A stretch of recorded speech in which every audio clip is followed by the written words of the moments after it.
Hey, James, we have three of America's great pollsters with us today. Jill Normington, who's involved in a number of key competitive races this year for Democrats, and she's an expert on the votes of blue-collar workers and of women.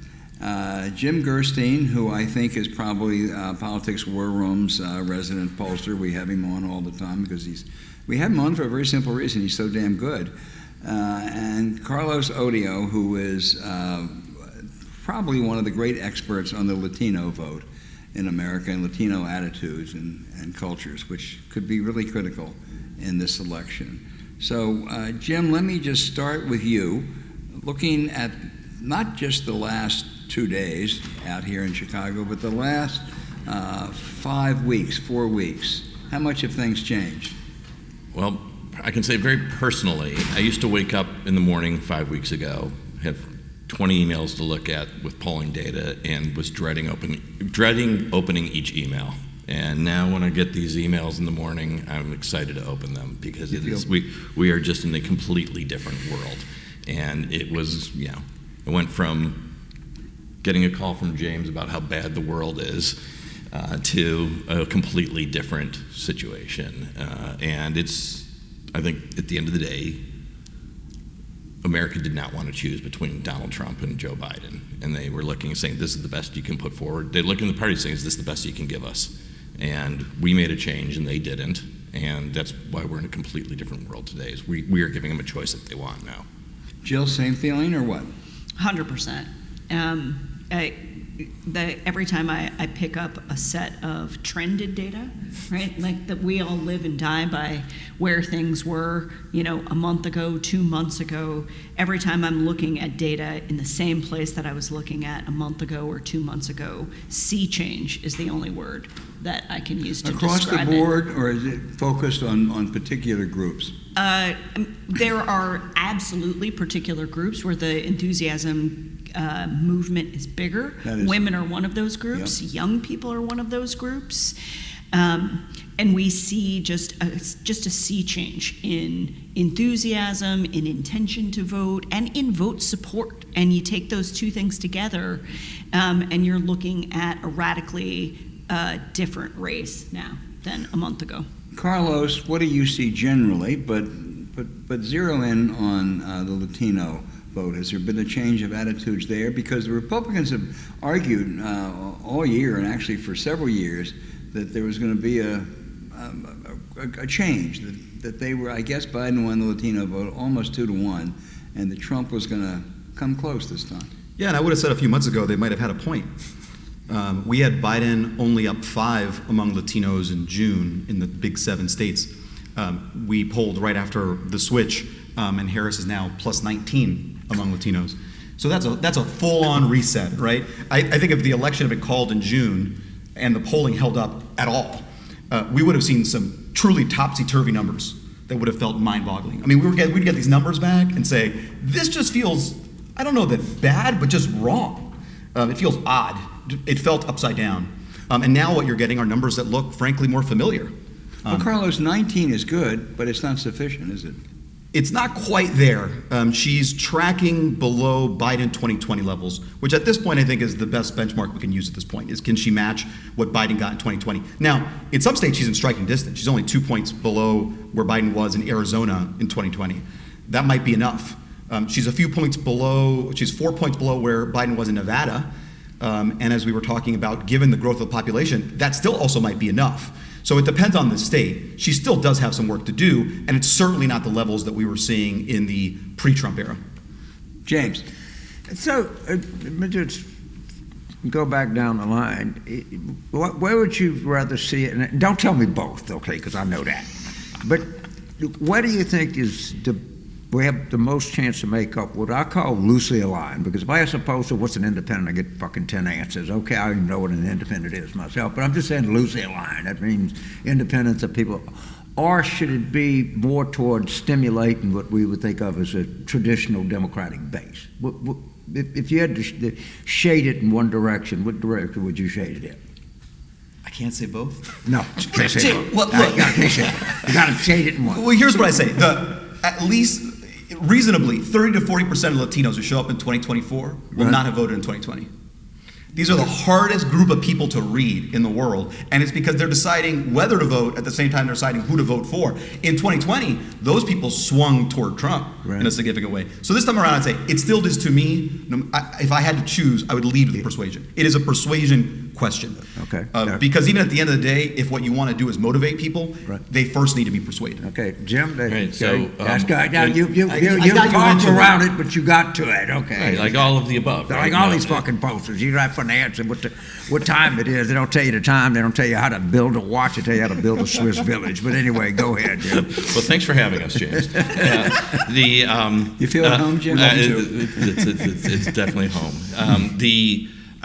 I am a persuasion guy. I think that, especially in what we see right now, all the gains that we've had, that Kamala Harris has made in the past 4 weeks, have been with Democrats coming home.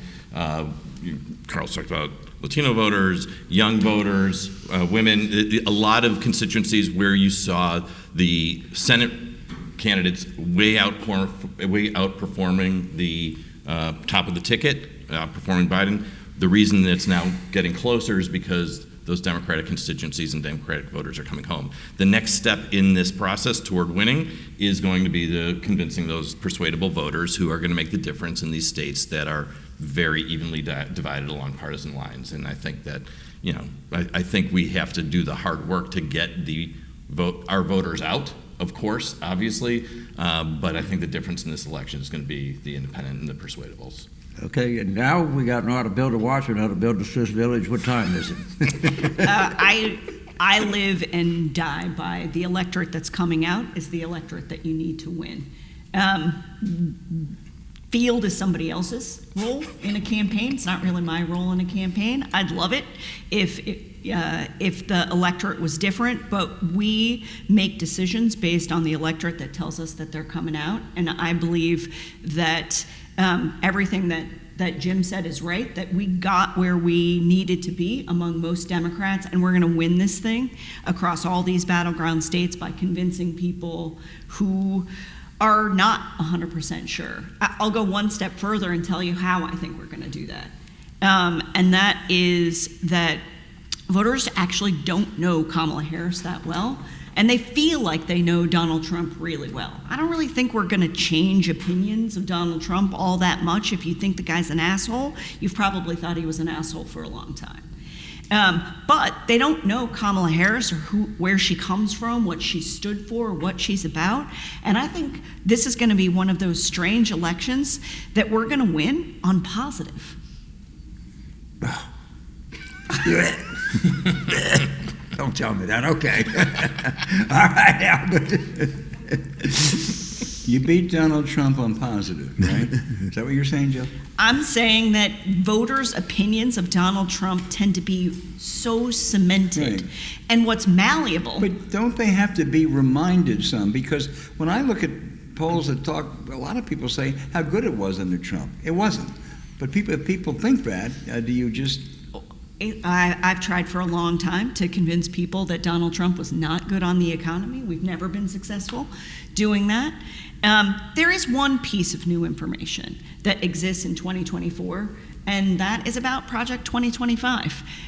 It comes up organically in all kinds of qualitative that we do. It is not something that we, as like the party, decided, oh, this race is going to be about that. It is the one piece of new information that exists in 2024 that wasn't around before. Trump's personality hasn't changed. I heard James earlier say the guy's been a racist for as long as we can remember, reminding people that he's a jerk or that he crashed the economy. They just don't want to believe that he crashed the economy, but they are willing to hear about what he might do in the future that makes things worse for them. That's the only new piece of information I think is worth putting out there. Convince you, James?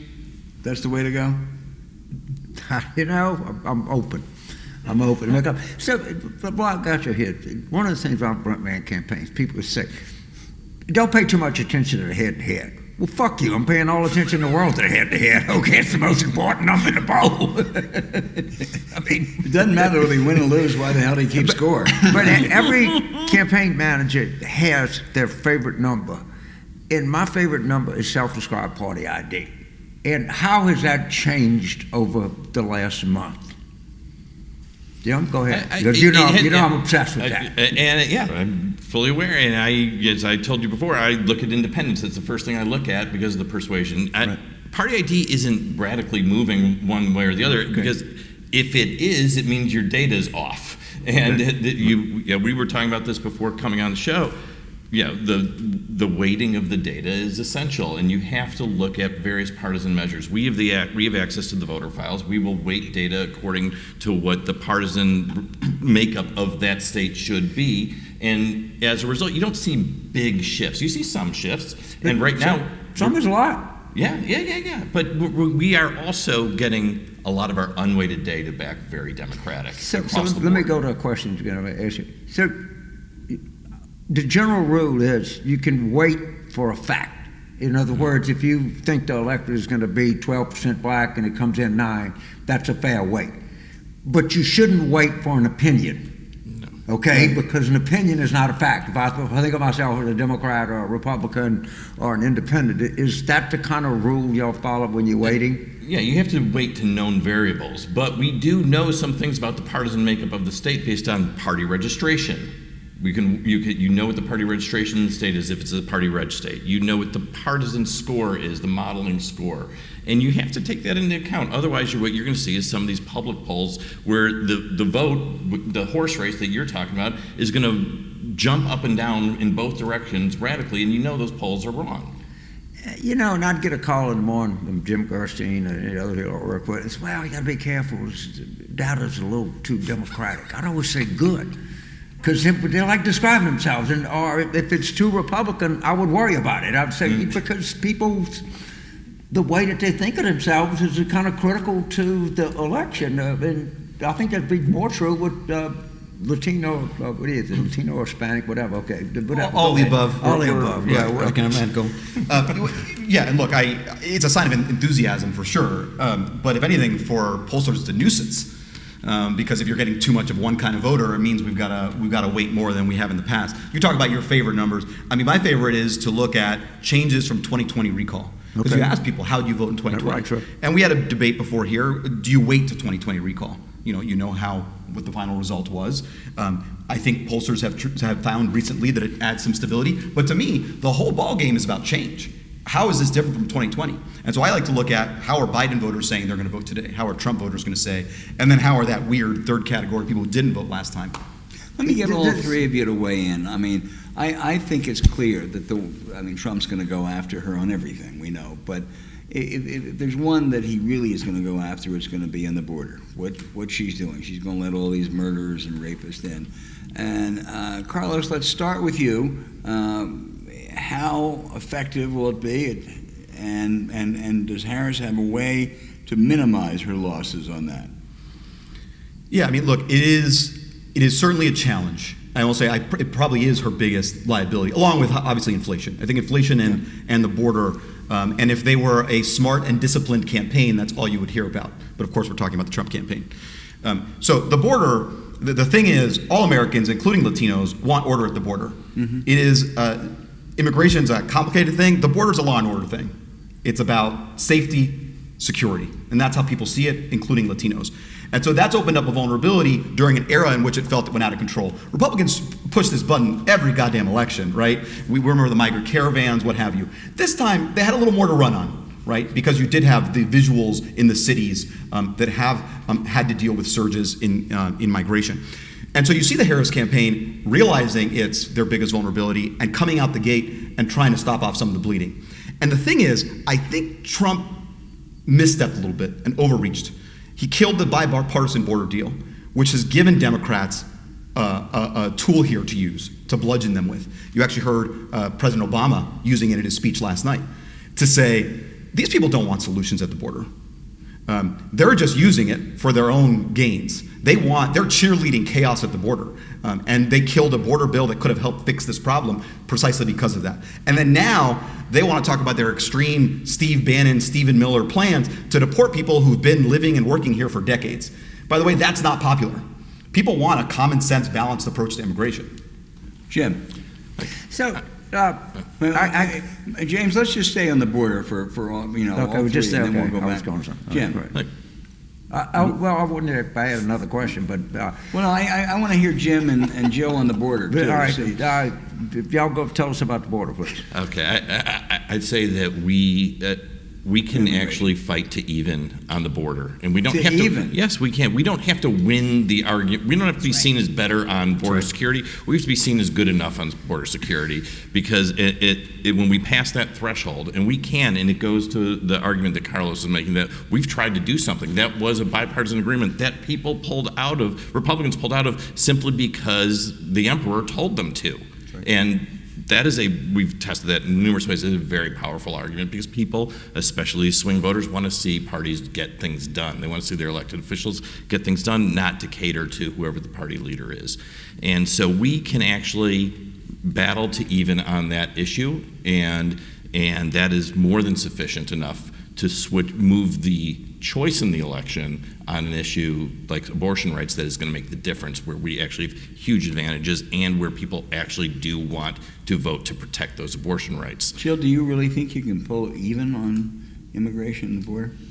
I mean, we're not going to, if you ask a classic poll question, who's going to do a better job on border security, Kamala Harris or Donald Trump, we don't actually need to be even on that. We can't lose by 30, but you lose by 15, that's good enough. We're never going to be even on that issue, but I would like to sort of piggyback on something that Jim said, which is that, you want to have a conversation about being good enough, but that is because there is an issue in this election, the issue that became a real issue in 2022 for the first time in a way that benefits Democrats, which is the issue of abortion rights. I mean, I don't think I've ever heard my party talk more passionately, more compassionately about that issue than we have over the last couple of days at this convention. And I don't think I've ever heard real voters talk about that issue in the way that they're talking about it now in all of the qualitative work that we do. This Republican Party has never had to experience a presidential election where the anger on that issue was on our side. And there is a maxim in American politics, which is that angry people vote.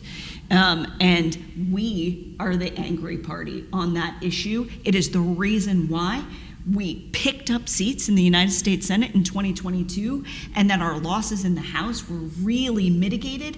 We would have picked up seats in the House if the good people of some blue states would have actually believed that their abortion rights were under threat. And the biggest difference between 22 and 24 is that they believe it now. They have seen enough states make changes that they think that a national abortion ban that really means, California too, New York too is coming. James, I've had this kind of obsession, and I gave this interview to Maureen Dowd, and I wanted to provoke a discussion about males. And because I think actually 48% of people votes, but why would we even talk to them? And I said very provocatively and intentionally that I thought there were too many, quote, preachy females, unquote, Democratic campaign coaching. You'd be surprised at the number of females in Democratic campaign coaching that said, James, I kind of agree with you to tell the truth. It would more than you think. You didn't talk about childless cat ladies, though, did you? Right, yeah. I think that, but I'll start talking about blue-collar males, what you're seeing, and what's the upside possible here, and then go to persuasion and go I'm super happy to Latino. talk about the way that I have seen blue-collar men talk about abortion, because they talk about it from personal experience. Right. I think that one of the things that we don't acknowledge is that miscarriage is a real problem. across America that 1 in 4 women has had a miscarriage in their life, and most of those people are married. And their husbands go through that with them. And the idea of standing there like the man from Texas did, potentially watching their wife die, is too much for them. I hear them say things to me, I sort of shorthanded as like guys in hats. A guy who won't leave the house unless he's got a ball cap on his head. Those guys show up to my focus group and they say, these Republicans, this is just too far. It's too much for me. There have to be exceptions. And these are just regular white working class guys. And where the Republicans are on this issue is too far for them.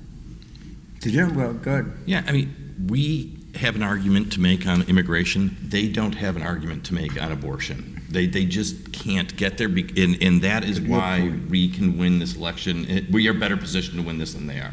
And I think that's what it boils down to. And I have never seen an issue, aside from 9/11 and obviously very different circumstances, that overnight transformed an election. Jim, tell me if I'm right, because I think you told me this. Your firm polled the Swazi race on New York 3, and I believe you told me that it actually shows that abortion on election day does a lot better than it does in polling. People may say it's the 4th or 5th most important issue, but it brings out voters. You thought Swazi, because you told me, was going to win by 3 or 4, and he won by 8. And wasn't abortion, or bringing out those voters, a big factor there? Yeah, I think it was a difference maker in turnout, and it made a big deal and a big difference. And what Swazi did, which I think a lot of congressional Democrats in swing districts are modeling, is he did not leave the immigration debate up to the Republicans to define. He was very clear on his position there.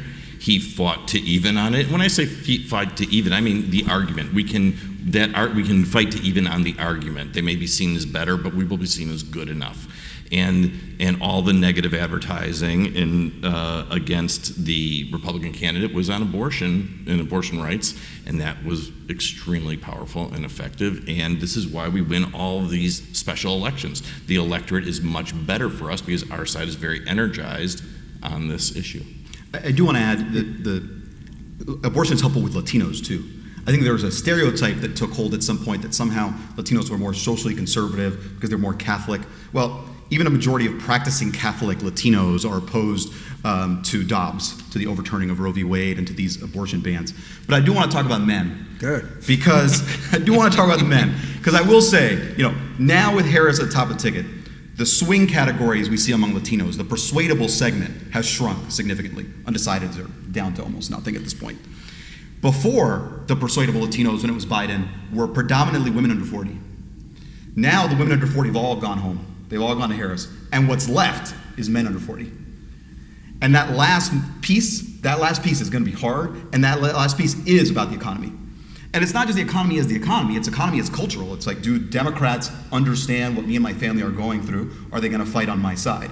Now, I will say, yes, Democrats can come out as preachy on this. We don't have to gender it. I don't think it's in any way. Right. And I will say, in my experience, some of the preachiest elements of the Democratic Party have been male. But the reality is that there is a disconnect with that last segment who don't view Trump as an existential threat. They say, I see all the bad things about him, but I think I had more money in my pocket when he was president, whether it was because of stuff he inherited or whatnot, but still, that's what they think.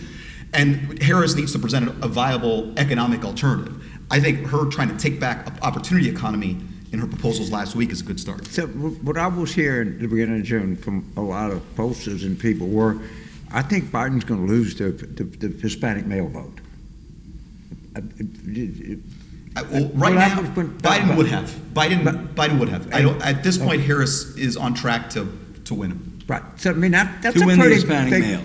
But that was a pretty. He was on track. Accepted thing. No. Jim, just I want to make sure you think Harris will win the Hispanic male vote. I do. Okay. Out the gate. So Biden was at 41% among Hispanic males in the big 7 states. Harris starts at 51%. James, I interrupted. Go ahead. So it's narrow, but I will say it's Democrats take it. The absolute wisdom of early July was we were on track to lose Hispanic males. That is no longer the given. which is big. We have a different candidate, James. Okay. I know. It's a different race. Yeah, it's a different race. Have y'all seen any improvement in the direction of the country's number? Nope. Nope. No, I think we might end up seeing some because Democrats will start to feel a little bit better. What drove that number down so bad is even Democrats were feeling it was going in the bad direction. But I think we might start to see some. I mean, you see Joe Biden's favorabilities have gone up. Yeah.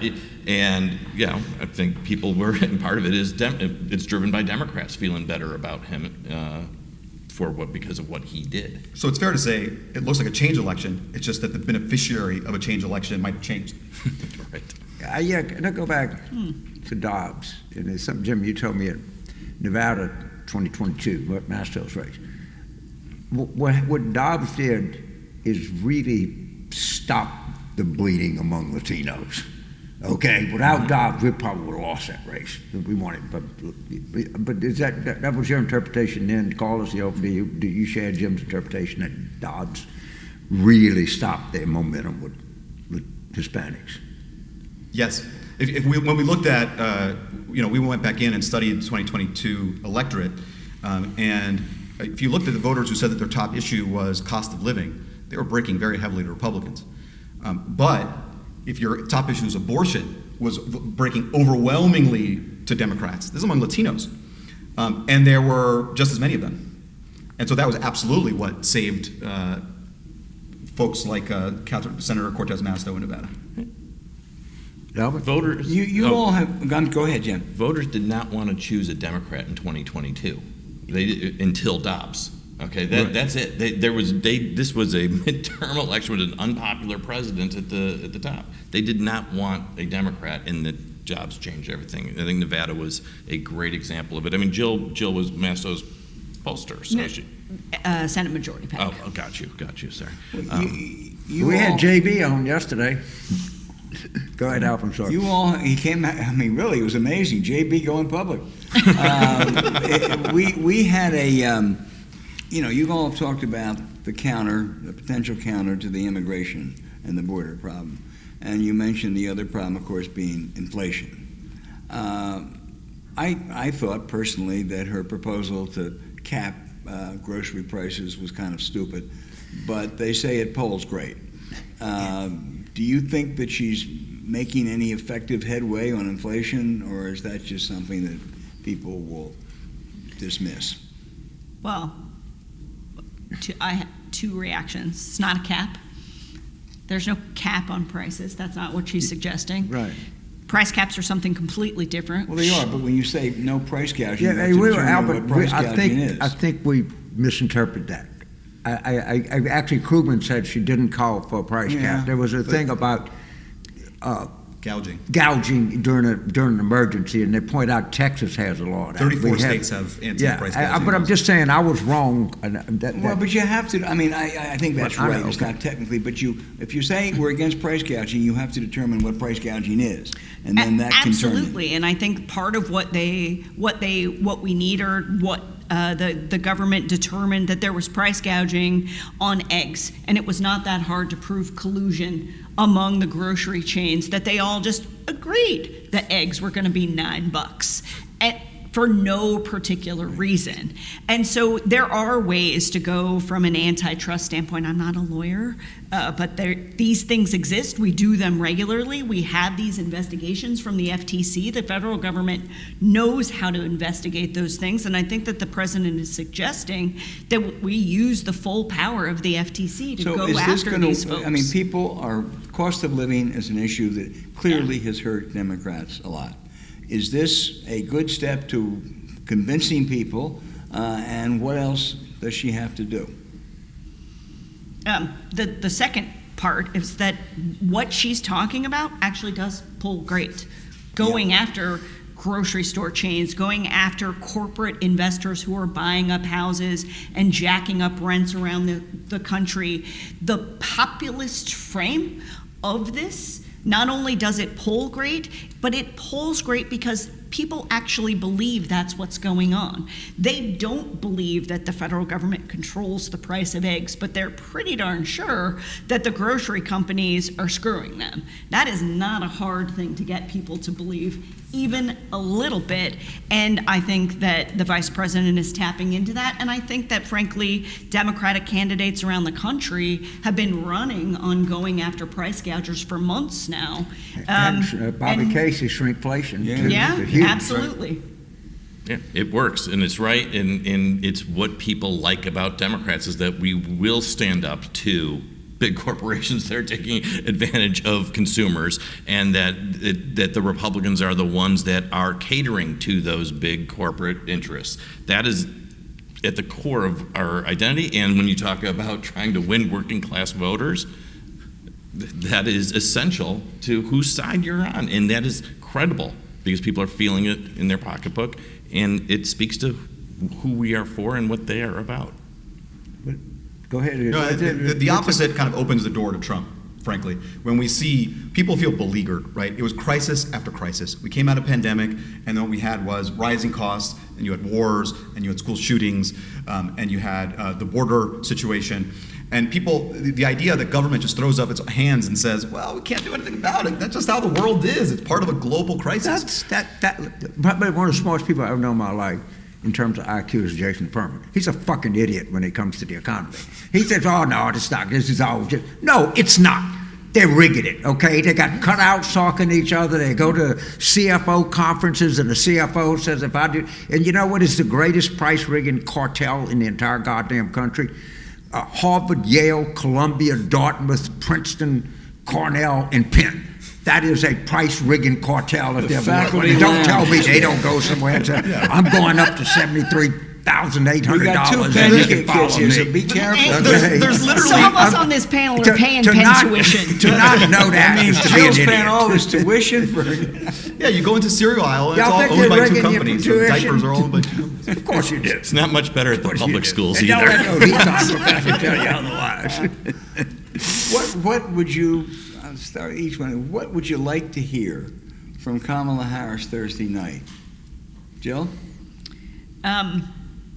I would like for her to have the same level of enthusiasm that she has displayed throughout all of these rallies over the last month.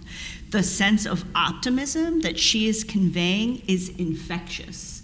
And her presenting the idea of what she sees, I think, is what is motivating this enthusiasm among Democrats, not just in the convention halls, but across the country. And to Carlos's point, America's like, we're tired.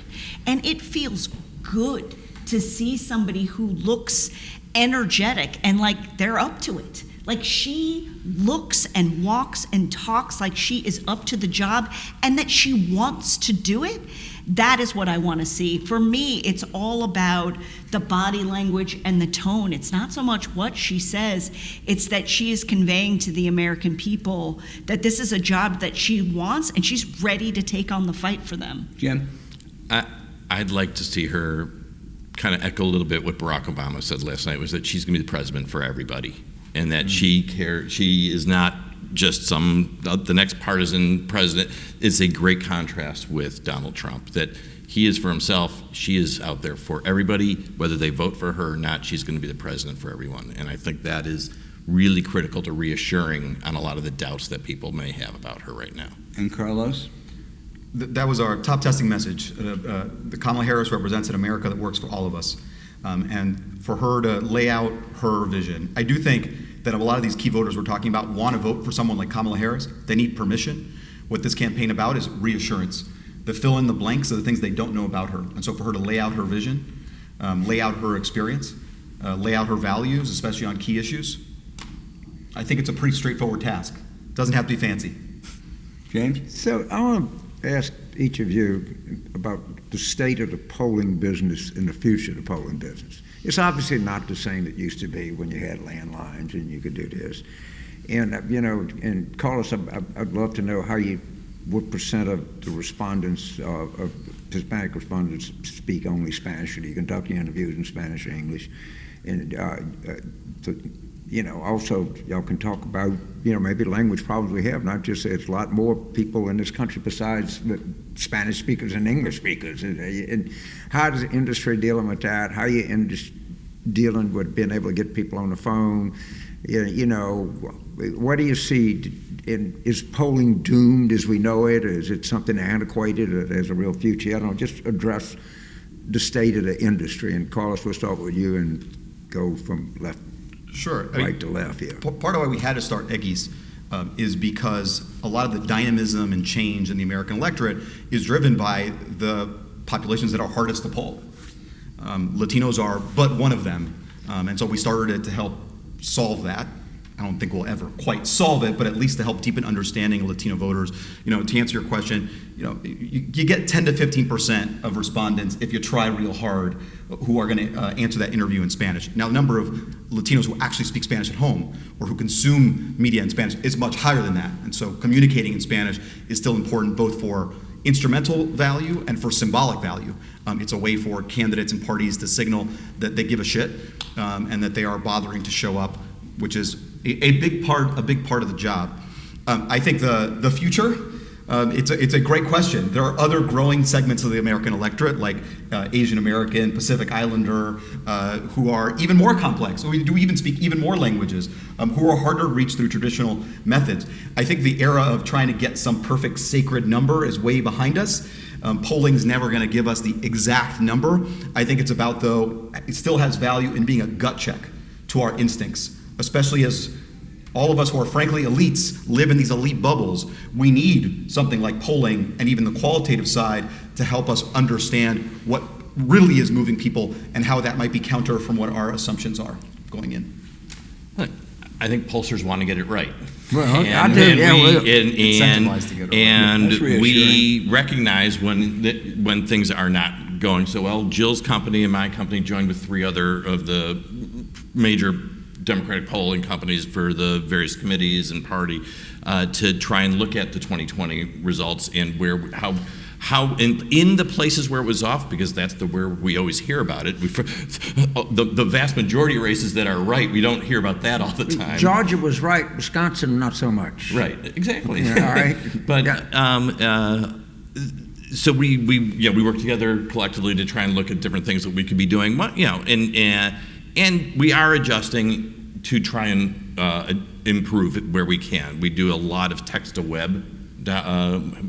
I think each of us have a different percentage of it, but ours, between text to web and cell phones, we're now up to 85% either text to web or cell phone, a very small number of landlines. We're trying to do things like that. The voter files are getting better and better in terms of the modeling, so there are things that we can wait on. Going back to our earlier discussion, we don't know what people think of how much they say they're a Democrat, but we know whether they're registered as a Democrat.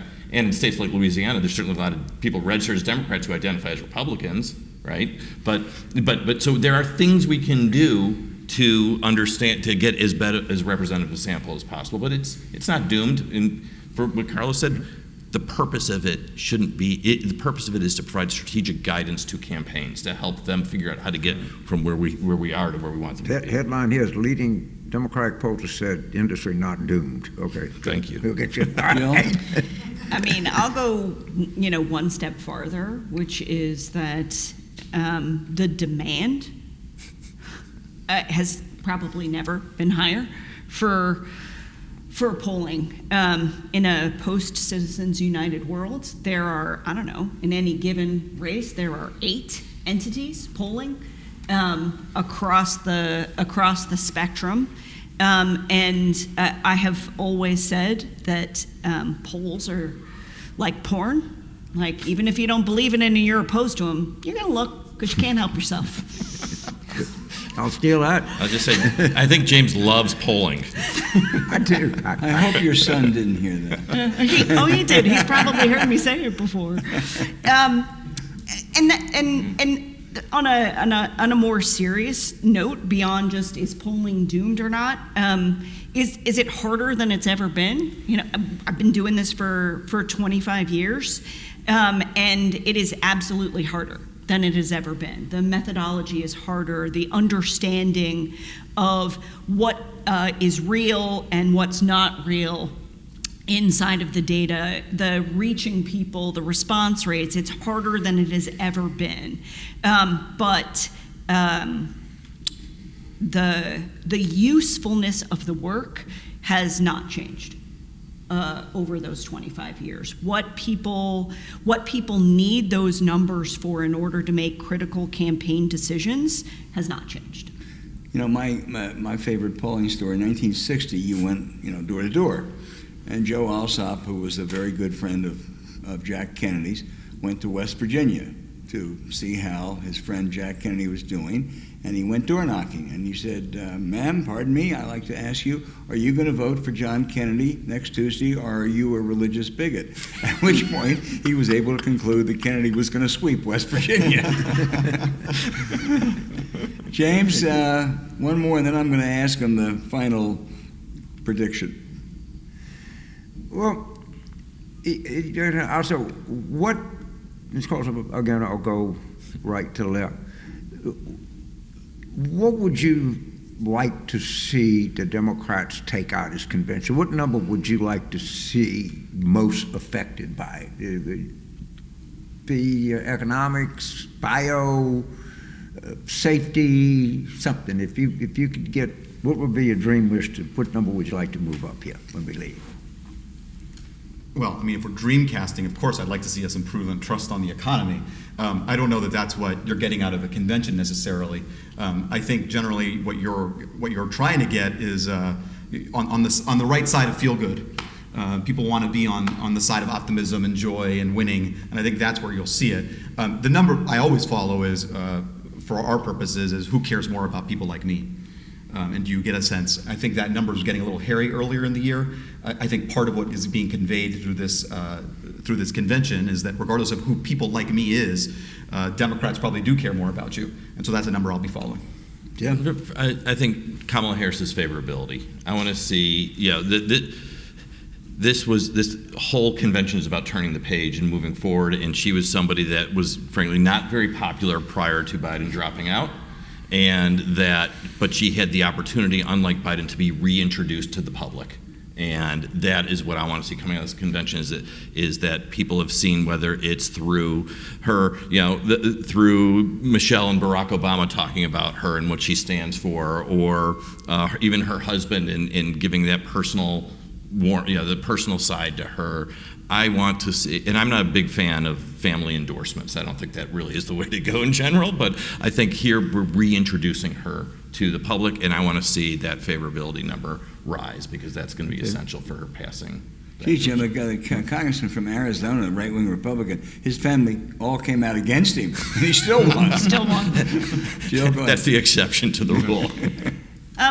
So one of the things that I know has already happened is about changes in enthusiasm and satisfaction with the candidates. All of those things have already happened. But what I haven't seen yet are any significant changes in the composition of the electorate. I have not seen yet a couple more points worth of black voters in certain states coming out to vote. I haven't seen a couple more points worth of Hispanic voters coming out to vote in different states. I haven't seen those changes make their way into who is coming out to vote. And those are things you can actually see in polling, and that is what I will be looking for on the other side. Are we making those changes to the composition of the electorate, to all of our point about, James tried to get us to, choose one or the other?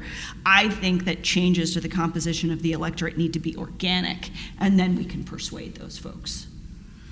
All right. There's 11 weeks to go. You got a debate. You have a whole lot of things. But right now, today, Jill, how confident are you that Harris will win? I would have said that Biden had probably a 1 in 3 shot of winning, and I think we're at a 50-50 election right now. Jim? I share the assessment, though I was a little less optimistic on Biden than Jill, and I'm a touch more optimistic on Kamala. A little bit better than better swing. Yes, I go from extreme to extreme, I guess. Carlos? coin flip, leaning on the side of optimism, but also with a reminder that this election has basically been an October surprise every other week. And so anything can happen in these next 80 days. That's for sure. I would add to that, the Democrats are just a wonderful August party. We do so goddamn good in August. You can't believe how good we do in August. You know, what did George Steinbrenner call Dave Winfield? Mr. May.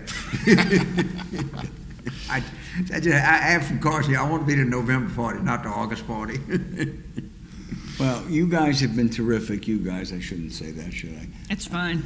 But you really have been. I mean, we've learned a lot. You're three of the best pollsters in America, and I think we have a tinge of optimism, if that's an accurate reflection of what you're coming. It's certainly a radical change from just 6 weeks ago. So we thank you very much, and we'll stay in touch for the next 11 weeks. Thank you. Thanks for having us. Thank you.